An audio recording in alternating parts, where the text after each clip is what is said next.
start. Shalom everyone, Erev Tov, good evening. Glad to have you here with us. So for those of you, if you don't know me, my name is Adi and I'm the Shlicha for Reading and Lancaster. Adi, can you go live, please? I'm live. Mm-hmm. I really am. There was some kind of a movie about We'll see. Just a second. Let's see that it's working. Okay, so as I said, I'm the Shlicha for Reading and Lancaster, and I'm also part of a group of Shlichim that called Life Online.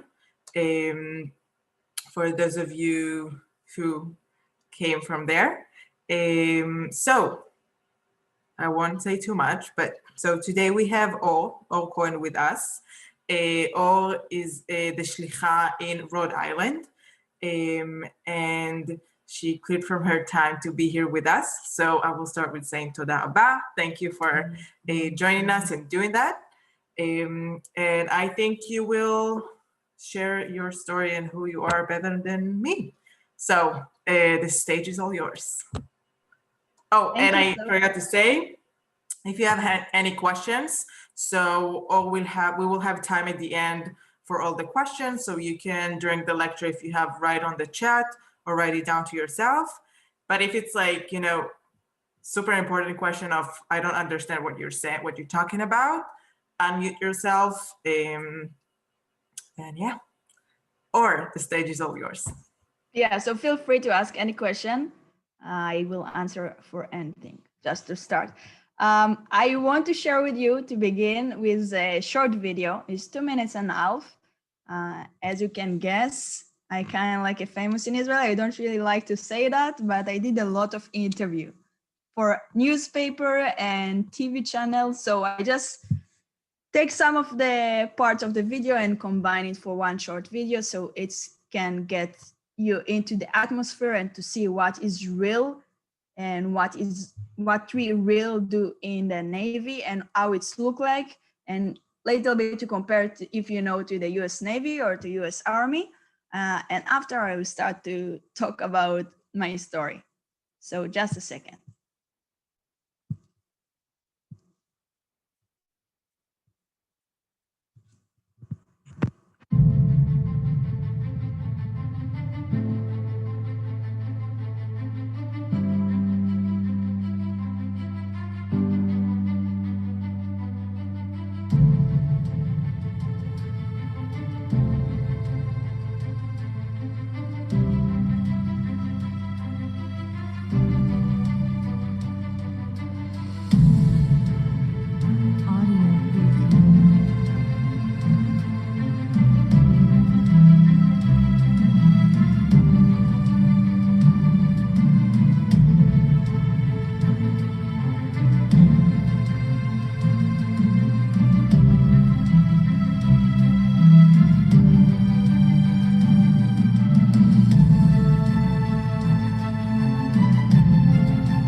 Okay, so it's just a little bit to see and to feel.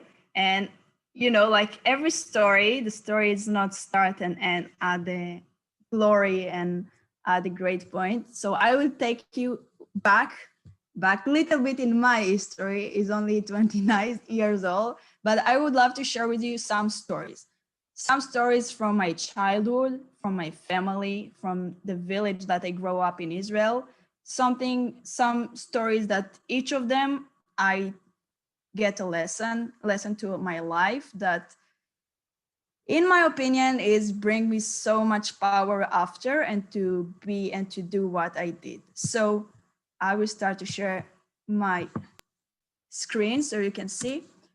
And I choose two pictures about myself, two pictures that can describe my childhood. And I will start just from the beginning.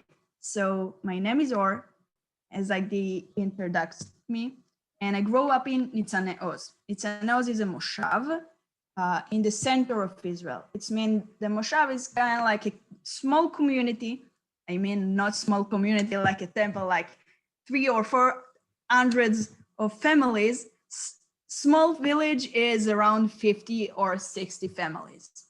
And this kind of like the special and unique in a village is a really small community. Most of the people in the past work in agriculture and less go out to work outside the village. So my family have a family farm. My grandfather and my grandmother established this moshav from the strats, you know, like just the land and build the houses and everything.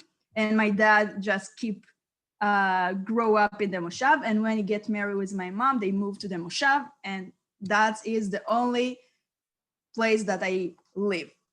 And it's mean that we have a farm. It's mean that my dad raised sheep and chicken, and I just like a cowgirl. I just do whatever I want. If I want to drive on a tractor, it's just easy with my dad. If I want to play with the sheep, with the dog, it's just to go outside to the garden and just hang out with the animals. If I want to play with my kids, with my friends, it's just to cross the street to the house close to me, the neighbor, and it was Raz is my best friend of my childhood. But it's just my life. I know that there are so many different between the cultures, but I will tell you stories that I have the experience. Maybe it's a little bit different, but that's my experience. That is my point of view. And I want to start with the picture of the right. In Israel, in the time that I grew up, it's kind of like a little bit different, you know, how you react to girl or to boy when they do the same things. For example, as you see, I climb a tree. So the react of the parents for a boy and a girl is a little bit different. If it's a boy and you know that the boy is a little bit like, you know, with a lot of energy and will look for adventure. And if the parents saw their sons, if he climbed the tree, they just tell them, oh, be careful. It can be dangerous, but be careful. Be careful not to get hurt and not to fall down. But if the girl climb a tree, it's like, oh, we go for a fighting. You never climb a tree. It's too dangerous for you. You can fall, you can hurt, and it's just more nervous and scary. That is something that's stuck in your back of your mind, and is really influence of all your life. It's not meant that when you see your parents react like that is affect you, but is mean that is something that you have a limit in your mind to do something different. But I don't tell you my real story. That is what happened with my friends, with when I grow up, when I see parents and kids. But for me, the reason that I show that picture is because the tree is not, you know, like a tiny tree that I can climb by myself. It's maybe 3 or 4 feet. And for a kid, you can see is maybe 4 or 5 years old is too high.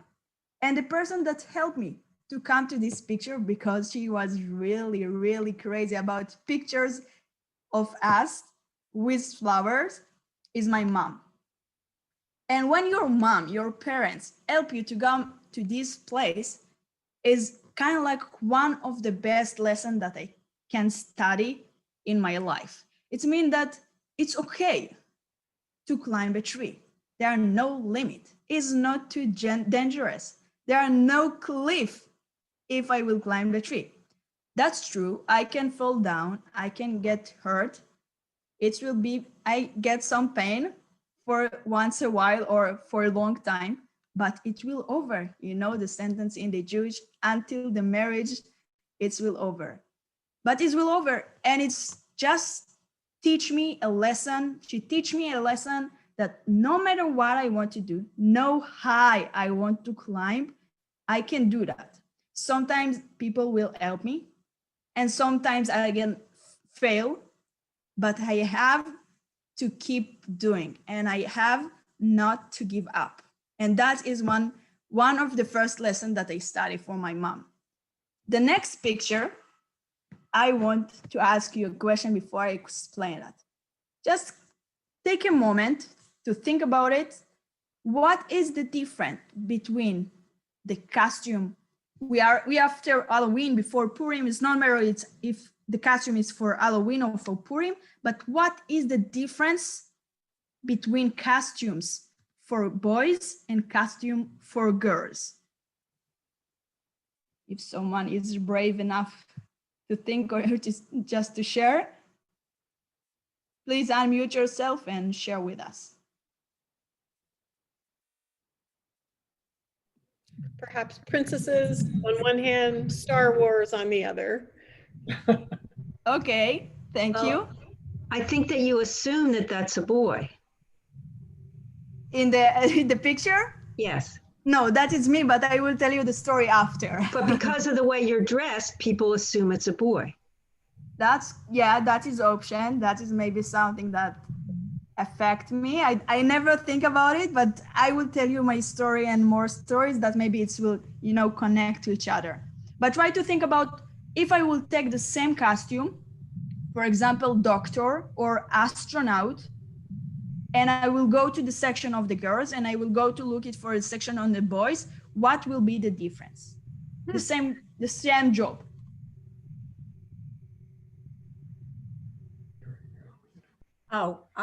The girls would be designed to be either pretty or sexy, whereas the guys would be designed to be competent and ferocious.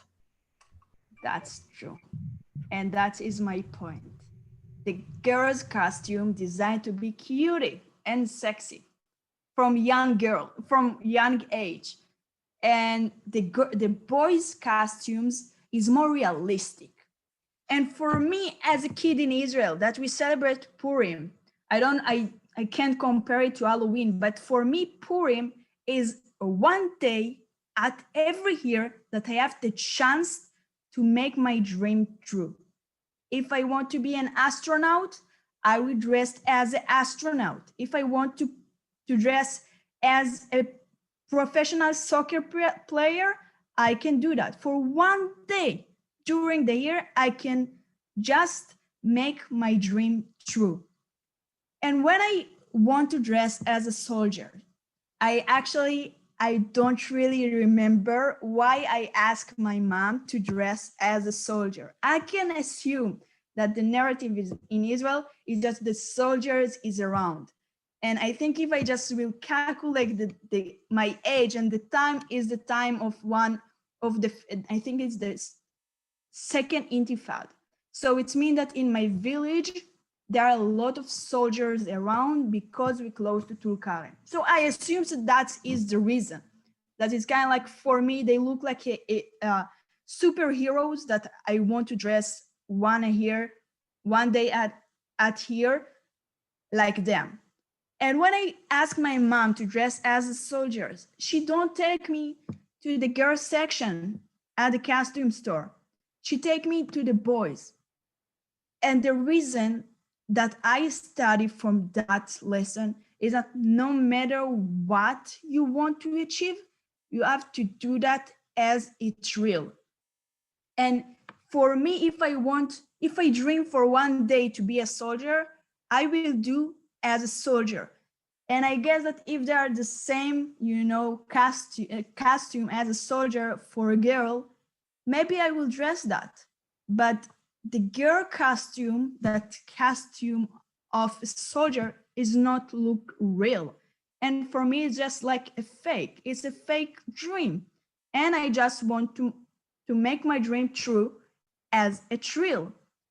I don't really know, what is come first, if it's because that I behave like a boy, you can see on the picture, or because my family trained me just to feel that I can do whatever I want.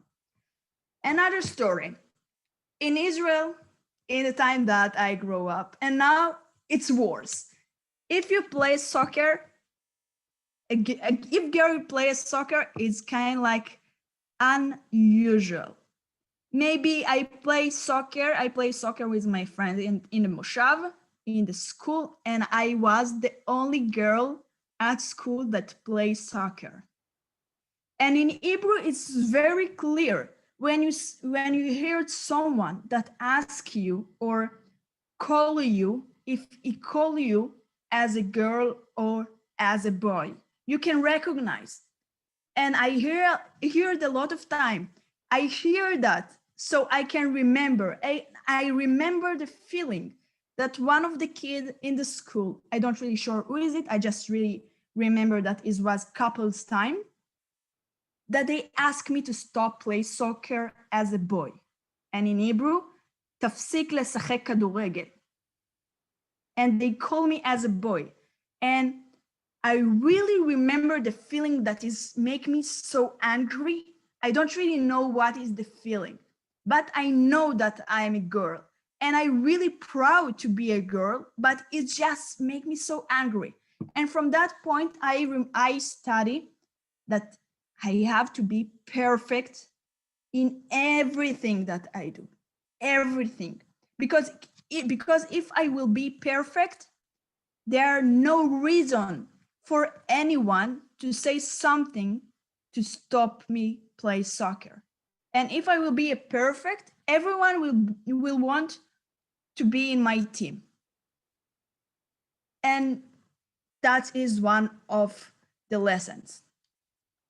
And before I will jump through all my life and to my Navy journey, that actually in Israel, it started around 15 years old, I want to tell you a little bit about the history of women in IDF. So before Israel established in 1948, when there are some military organization, not coordination like the army, like the IDF, when the Palmach and the Etzel and the Lehi was fighting a giant one and one next to each other. At this point in the independence war, women take place in any position, and it's mean in the front line in any combat unit. There are a lot of story about that, and that is a really, really interesting point, because before the independence war, there was the World War II. And at that war, the huge war, women don't take place in combat unit. So if you look about Israel on that point of time, 1948, Israel was also a pioneer at this topic, at this category, this section.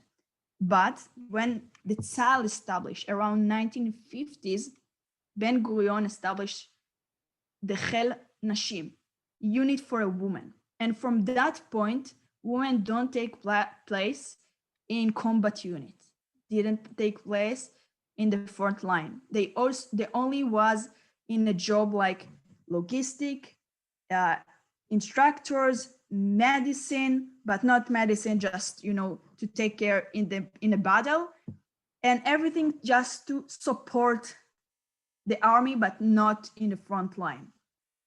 And that is situation still the same for a long, long time. And just I will take another story. So you can look on the woman on the picture of black and white with the prize. So she is the first woman to get a prize ever, and actually is in the before Chel Nashim.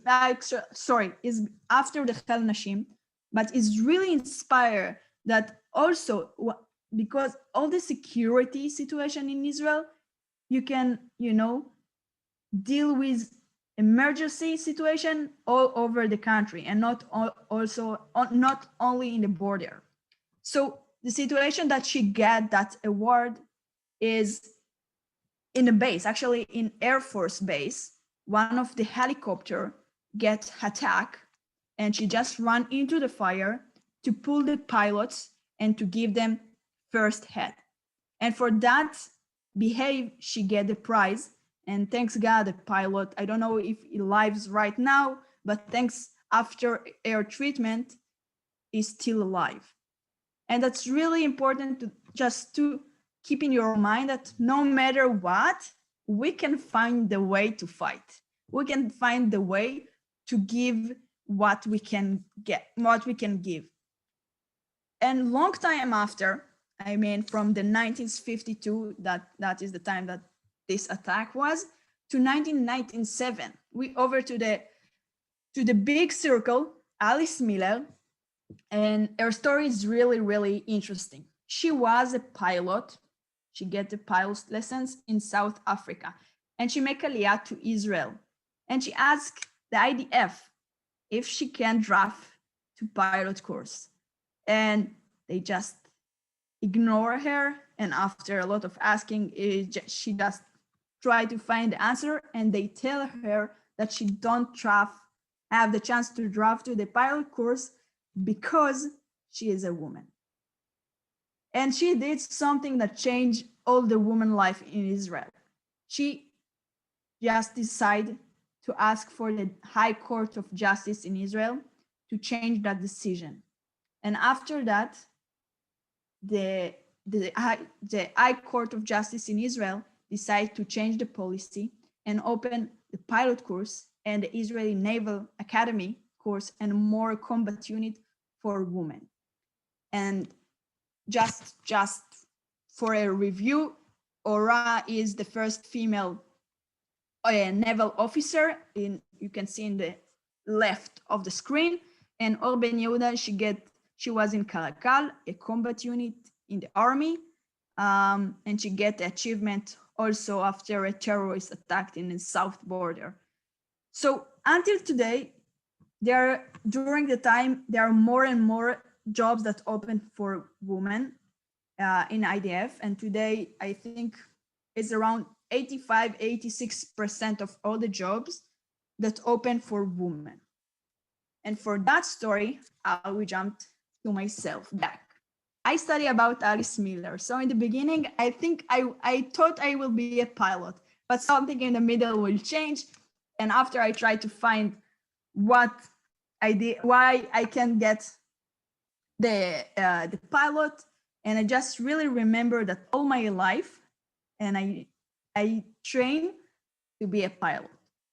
And I didn't tell you, but after all my story in the soccer, that I left the soccer because there are no league for women in Israel, I training in swimming. And it was really professional, and I train really hard. It means 7 times a week. It means one day is 2 times a week because I don't swim in Shabbat. Not because I keep Shabbat, I observe Shabbat. That is another story for a long time after, but just to give the body a little bit rest.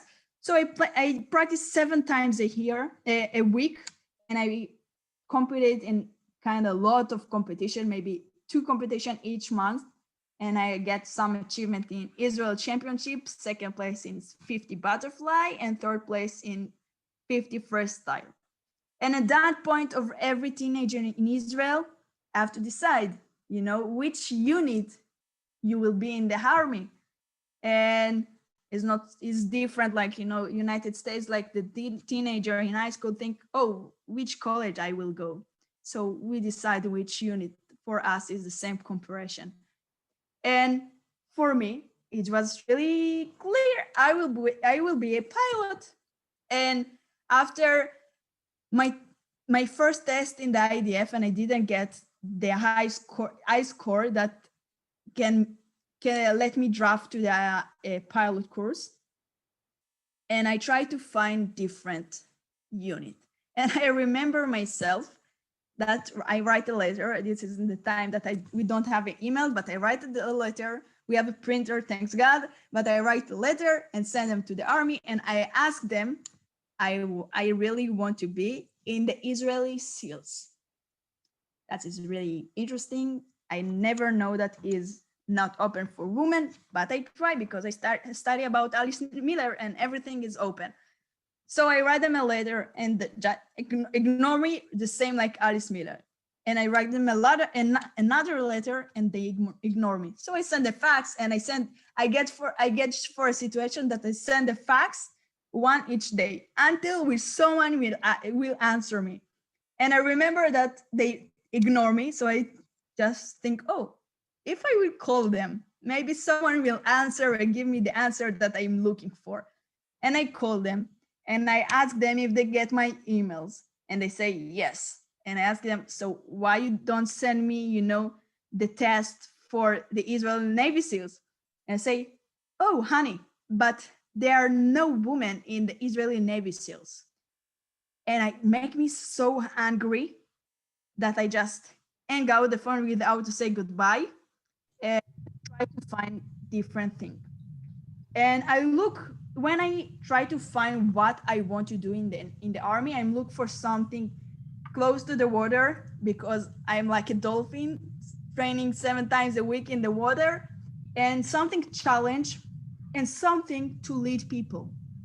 I just really feel that I have to stop swim because I just feel that the way is too long to get, in a high professional in swimming. And I don't have the realistic chance to get the Olympic medal. So I have to find different challenge that I can achieve. And I felt that the Navy, it's really my place. And after that, and I just find the Israeli Naval Academy and I wrote them, and thanks God, they answer me really quick comparing what happened before. And I training and I was really excellent student in the high school. I studied physics and chemics and I get high score. My score never get down less than 95. Really average, really, I promise you. And so I was really proud and really ready to the test. And there are a lot of tests to the Israeli Naval Academy. We have a test on the computer and you have like group dynamic checking and interview with doctors and people and so much things. But after all of that, you just start and you go to the Gibush. What is Gibush? So Gibush is a 1 week intensive and hard mental and physiologic test. So it's just feel like when you're on only 17s, it's like you go for a basic training in the Israeli Navy. It's mean that you come into the base, you just give your phone, give everything that you have, wear uniform, run for everywhere, not matter where you have to go, you run, you wet most of the time, you carry a lot of weight, you wear a vest, they give you like a fake gun just to check if you're responsibility for everything that you get. And they check you everything. They give you some material studies and they never give you time to study, and they taste after 24 hours how much you read. And you just, like, oh my God, what I have a scanner in my eyes. So whatever I see, I can get into my brain. So no, I don't know how can I pass that test, but it was really, really hard. They check my physical skills, they check how I manage people, they check how is my public speaking, and they check all kind of stuff that they think that is good for a commander. And I finished that week so exhausted, but guess what happened? I didn't pass it. So what happened after? I just really remember that I'm really angry. How it can possible? I run fast and I really have a great shape, and I really practice everything, and I excellent student. How can it possible? And I remember while I'm discussion with my mom, that we sit on the sit together, and she asked me one question: if you was your tester, did you pass yourself and to start the Israel Naval Academy? And I remember that I don't have that. I don't, to say my answer. I really feel what is the answer. And the answer was no. And from that point, I studied that I have to look into myself and to find what I did wrong. And I just find that, for example, I really nervous to talk in front of people. And when I get that test, they give me 5 minutes to talk about any subject that I can choose. And I was really, really nervous. And I can't finish a one sentence. And it was disaster. But when I realized that, I start to train myself. And I try to look for option and opportunity just to do that and do that again. And after the first time, it was bad, worse than the first one. And the second is again. But after 10 times or more, I can't tell you what is the number. It's feel better. And guess what? It's better and better during the time. So I have a lot of motivation to start over again. And after and when I just feel and get another that week test, I pass. And now I want to talk about my service. I will talk about 3 levels: the levels with my colleague, my friends, the level with my commanders, and the level with my soldiers. And I will start with my colleague, my friend. So you can see here that is part of the class that we start, and I will give you some details. We start 100 cadets, and inside that 100 is only 11 women, and we finish 30, and we finish only 3 girls, women, cadets at this class.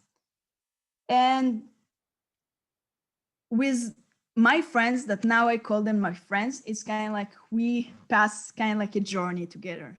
In the beginning, if you remember the soccer that I have to be perfect, I just feel that the reason that my environment is a male, I just feel that to compare myself to them, I have to do so much thing, and I have to run so fast, and I have to carry the same weight like them, and I have to training maybe more than them, just to show that my place or my position in the course, I deserved it. And they don't say that, but sometimes I hear some rude saying that they say, oh, you are here because it's sexy that they are a girl and it's good for equal rights and equal opportunities, just to share and use, but you don't really hear because you deserve it. It's not what they correct say, but it's the subtext. So I feel that I have to be a perfect again in my life.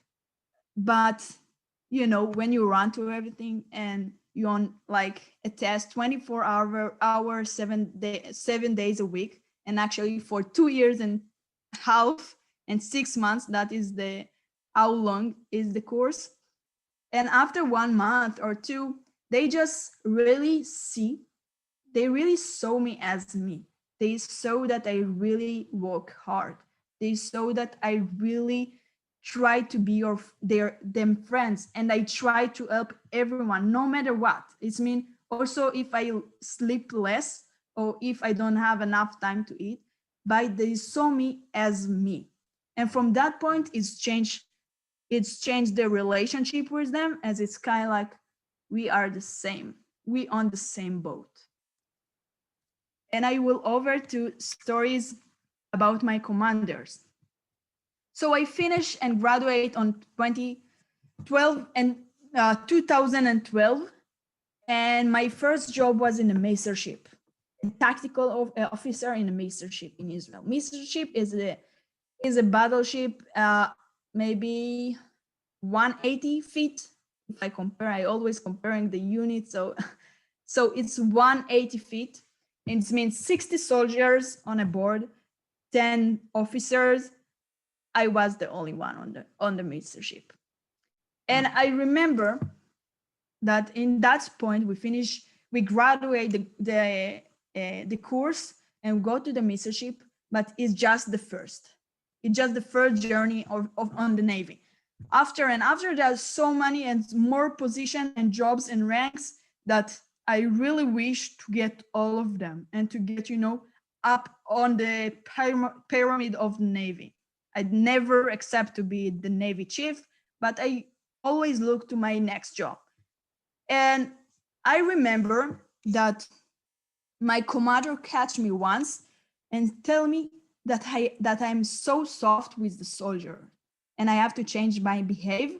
And if I will not do that, I will not get my next rank. And in place that you feel that everyone tests you and the next job is really, your commander is really responsibility for your next job and your next rank, it just put me in a stressful situation. And why tell me? You think that I really sought with my soldiers because I don't punish them. And the reason that I see in my eyes, I just see a lot of officers in a lot of masterships that punish their soldiers with no connection between the punishment and what they did. In my situation, the most situation that my commander tried to highlight is that my soldier was not really good at studies. In the Navy was really different and complicated system, the high tech of the military systems, and the soldier have to study and study and study actually every day, kind of like the same in the Israel Navy, in the Israel Naval Academy. And my soldier didn't do enough or didn't pass the test. I don't really sure what happened, but they don't really pass the test that they have to pass. It's not one or two, maybe 2 or 3, I don't really know. But my commander expect me to punish them and to leave them to study their studies at the mastership in the weekend. And in the Israel Navy, it's a little bit different. It's not like the US Navy that you go up on a board of the frigate and you go to 6 months and back. In the Israel, IDF is mandatory. In every kid in Israel have to serve in the army. And in place that actually the kids is not choose to be there. They have to be there. All they want is to back home at the weekend and to spend some time with friends and family. And as a person that my family come to visit me every weekend that I, be in the Shabbat in the army, it's also in Eilat twice and in Haifa, and I just live in the middle of Israel, and they never skip a weekend that I be in the army. And as someone that back to the home and know that what is the power that I get, it was really powerful for me. And I know that my soldier have to get that power from their family. So that connection, that complete what my commander expect for and what I felt, it just crushed me. And I just feel not full with what I have to do. And I remember one discussion with my soldier, and I guide them before a mission, and I just tell them, we have to be perfect again in that mission. And just I ask them, just do it for me. Don't do it for the commander. Don't do it for, the other stuff. Just do it for me. And that mission was really perfect, and my commander have nothing to say. And that is kind of like conclude all my commander relationship with different relationship. I really feel sometimes that they expect me to be something that I'm not really used to be. And from that point, I really realized that it's really okay. It's really okay to be myself, no matter which way I will choose. What matter is what I will achieve. And if I will achieve the same result, it's not really matter what will be during the journey. And now I will go to tell you about my soldiers, my brothers, my family. And after the missionsship, I over to the patrol boat, and that is the point that I was the first female commander of patrol boat or any combat vessel in Israel. And the unique in that point is that the patrol boat is a small boat, is 60 feet with 12 soldiers, as you remember from the video. And you are the only officer on the boat. And again, I was the only woman on the patrol boat.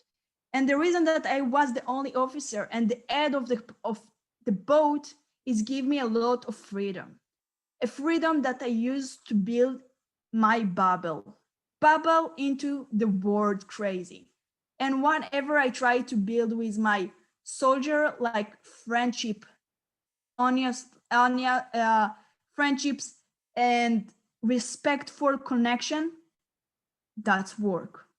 And from that reason, as I tell you about the soldier that they don't choose to be there, I came to the patrol boat, and as you get a new manager as the same as the commander, and all the thing that the soldiers see in their eyes is to check if I'm really a human person, if I really care them, if I really, don't give like stupid orders, and I really will take care of them for the next 3 years, because they only want to back safe home.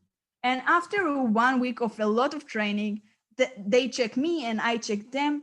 They really realize that I will give everything for them.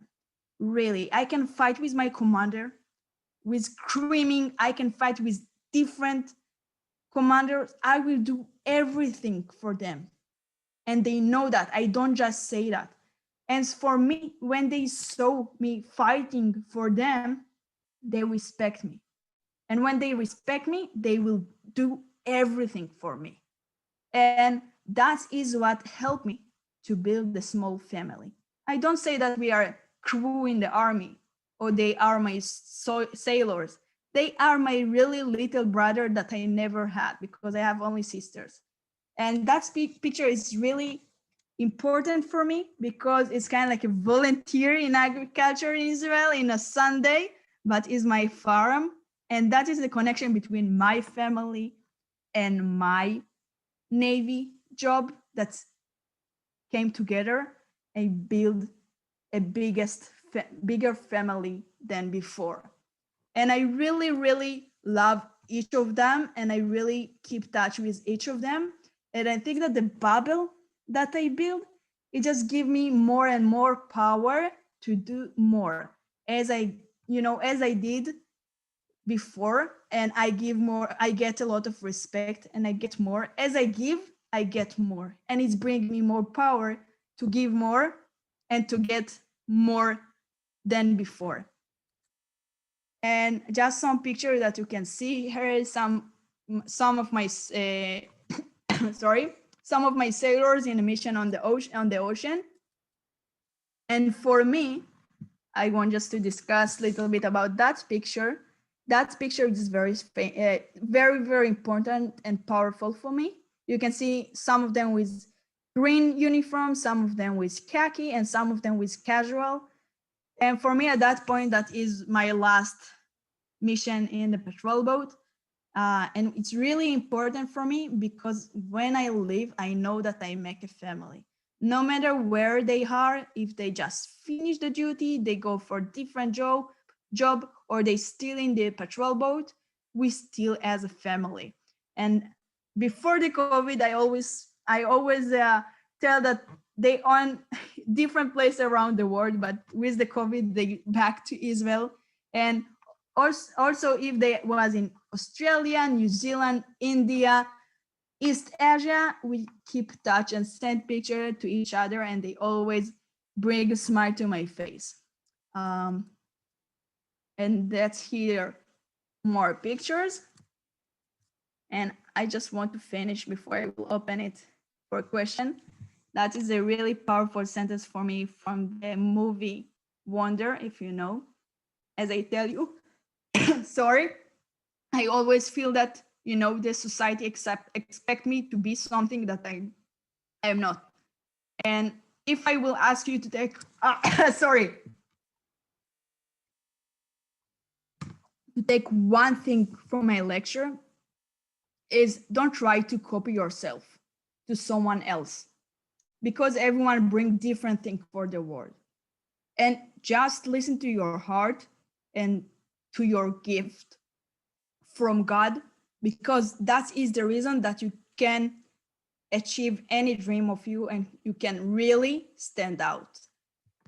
So with that sentence, I will open it for a question. Feel free to ask everything.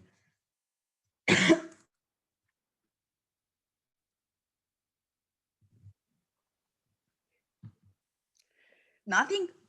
Or I wondered if you get the opportunity to speak to young girls about your story and the hard work that you put into achieving your goals.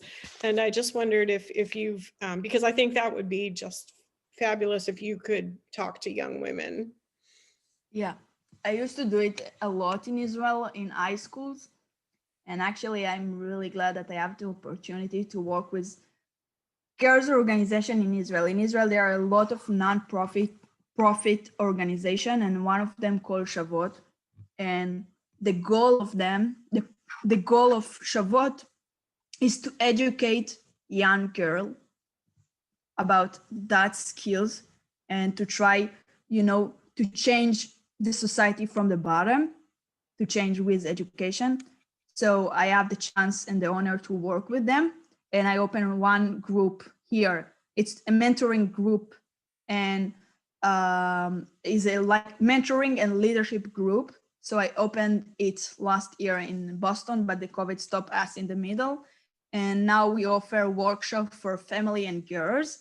So I kind of like the connection here in the state. I wish I will back to Israel and I will keep work with them. And yes, I really, it's funny to talk, you know, for adults, but for me, it's more powerful to talk with girls because that will make the change. Thank you.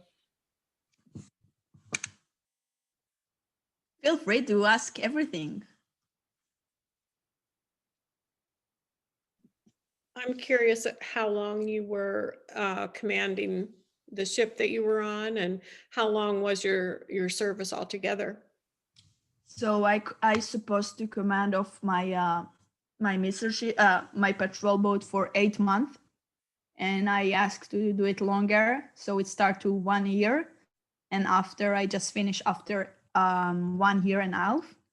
All my total service in the Navy was 9 years.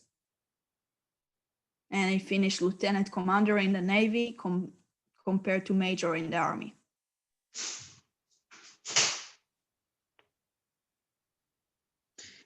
It seems like you had like a very intensive career and you're so young, but do you miss that kind of like fast-paced life, or you're like happy resting and Okay, it's doing something different? question.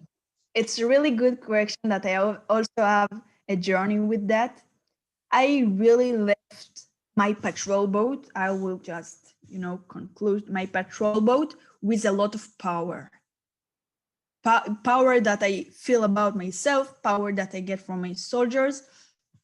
And I really just want to feel that dream. And I left the Navy, and I just saw a lot of things around, and I just feel it later and later that it's better that I left the Navy. And I go to reserve. Reserve is when you back to the IDF and get to train again. And I really looking for the reserve. But when I came to reserve once at the first time, I really realized that it's different. It's different because the staff is different. It's not my brothers. And it's nice just to, like, as a free control is nice. And I used to do the stuff, and I remember what to do, and I really feel the ocean, and I really feel the power, but it's not the same. So I really miss my patrol boat as the crew together. And if I have any chance to collect all of them together to be on the patrol boat, I will do it tomorrow morning. But the reason that is they will not be there is a little bit changed. So I always happy to back to reserve, and I really think that I will back to reserve. That is bring more, effect to the IDF, because they see more female officers, more commanders than they see before. But I'm really happy the way that I choose now.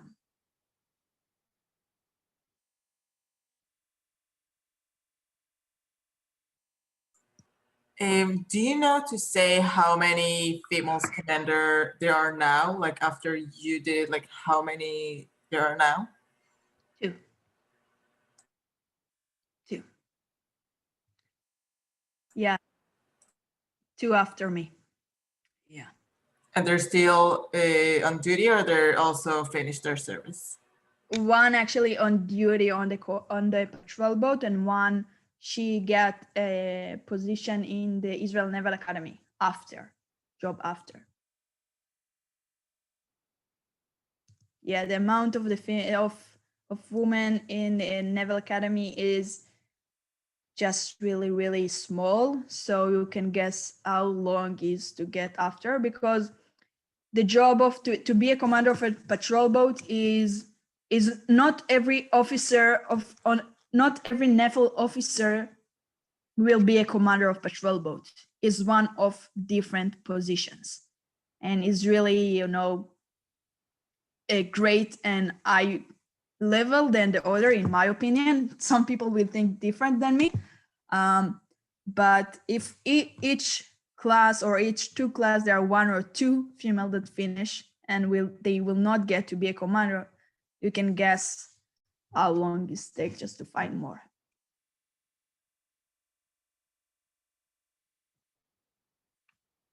Was there any point that you like kind of told to yourself, why do I need to do that? Like, why do I need to work so hard? Why do I need to, always prove everyone why I deserve that spot? Like, did you had these moments? And if you had, how did you overcome them? Yeah, so I think that I felt that moment twice in my life. One in the Israel Naval Academy, in the second stage. Between the stages, you have a final exam in the college, but it's totally different and totally difficult more the college.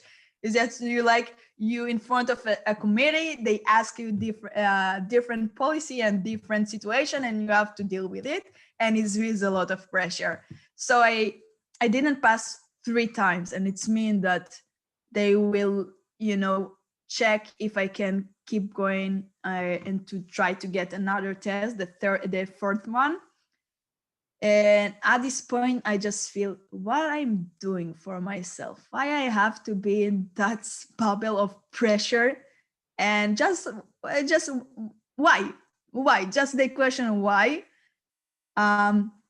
but you know, I don't know, it just, as it came fast, it just go very fast after. I just feel like, you know, the horse that is never see right and left, it just see the goal.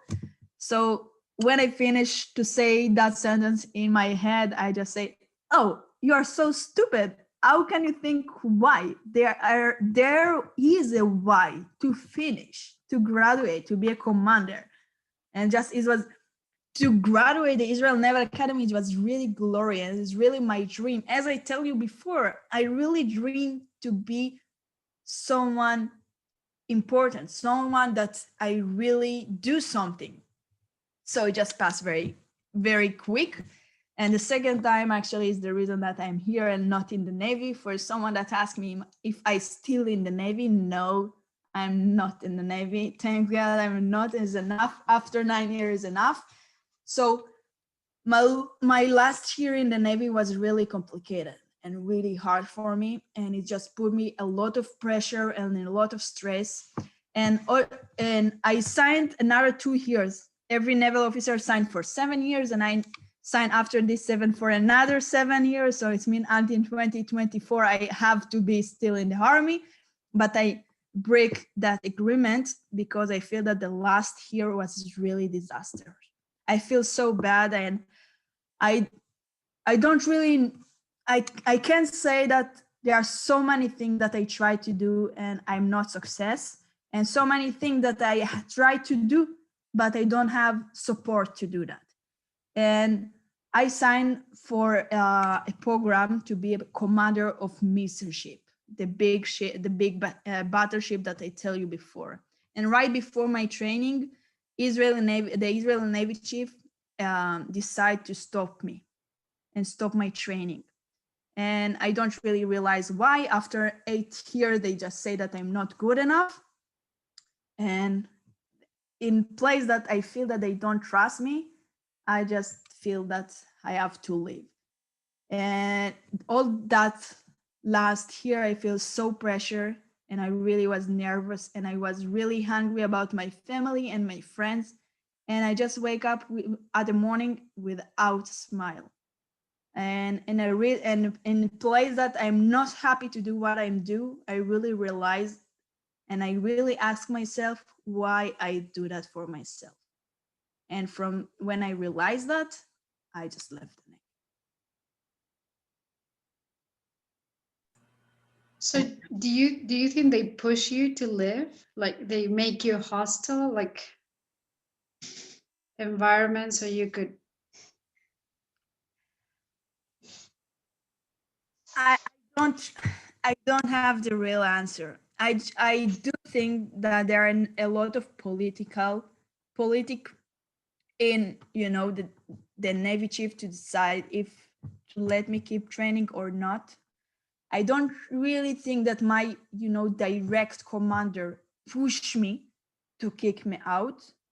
I just think that they don't support me in a situation that I need their support. It's really, really different. I think that, you know, equal rights is now in different or maybe complicated and maybe difficult level, because there are no people that will put the challenge in your face and say, we don't want a woman at this place, we don't want a woman as a manager, we don't want a woman as a commander of a missile ship. But it's in a place that the majority of the society is a man. To success in something, you look who is success and you try to copy him. And in a place that the majority and the most of the people that success is a man, you try to copy them, and they judge you and they give you the next position. So in a place that's always looking what is the narrative or what is the model of the success is a man. And to do something that is different sometimes is look wrong, is not true, look like the same, is not look professional, and sometimes less than, you know, the majority. So it's something that the society is behave and put the limit in the back mind and in your back mind. And I just think that they don't do enough to change the situation. I really believe that if you want to make something different, you have to do something different. If you want to change, you have to do something different. And at that point, they didn't. I just want to say something different. You mentioned before that you needed to sign 7 years. So I just want you all to imagine that when you're 19, 20, this is the moment you're supposed to say, yes, I'm going to stay in the army for another 7 years, which is like insane. It's Are you like crazy? What, you are fired? it's crazy. And like, you know, I would say most of the people when they're in the army, in the IDF, and they go into be commanders, they will stay for another year, another 2 years. And even that, it's like a big decision. So think about it that really 19, 20, you need to say, yes, I'm going to stay in the IDF for another 7 years, while all your friends most likely will finish their service, will go and travel around the world, maybe start college. So I think it's a really brave decision to do. And it's something to appreciate. So for that, I think it's really something, I cannot see myself in the age of 19, 20 saying, yes, I'm going to stay another 7 years. I was offered to stay 2 months and I was thinking about it. Another 2 months. Yep. Okay. Any other questions? Thoughts? Comments? Okay. Karen, you're muted. Thank you so much for your presentation and also for your bravery to do what you did. So that it was a pleasure. It was Very super interesting. And yeah, so do you want to say any final words? Just be yourself. Awesome. Thank you. That's Laura. Thank you so much for listening and joining. I hope you enjoy and you take maybe 1 or 2 lessons. Thanks so much. תודה רבה. לילה טוב כולם. לילה טוב. לילה טוב. לילה טוב. Bye. Bye.